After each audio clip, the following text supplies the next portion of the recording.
tayo, Chip eh. Sasaktan-saktan mo tapos maaawa ka din.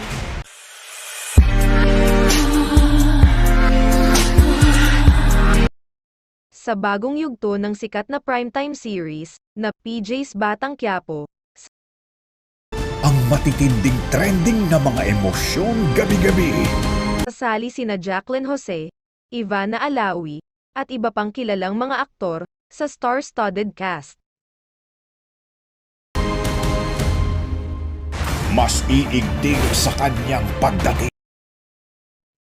Ang pagdagdag ng mga bagong karakter na ito, kasama sina Robert Senya, Soliman Cruz, Lau Rodriguez, Jess A. Vardon, Van Dolph, Romy Romulo, Zepi Borromeo, Michael Rivero, Pambansang Cole Okoy, at Hap Rice,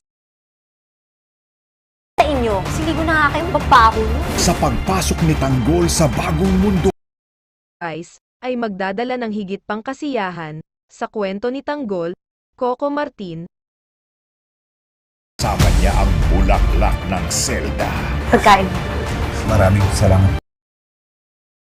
habang siya ay humaharap sa mga hamon at nagsisimula ng kanyang habambuhay na pagkabilanggo. Ka na para lumabas ka agad. Makikilala mo na siya sa bagong yugto. Sa mga bagong karakter, ang karakter ni Ivana Alawi na si Bubbles ay maglalaro ng mahalagang papel sa buhay ni Tanggol, Ayan tayo, Chip eh. Sasaktan-saktan mo tapos maaawa ka din.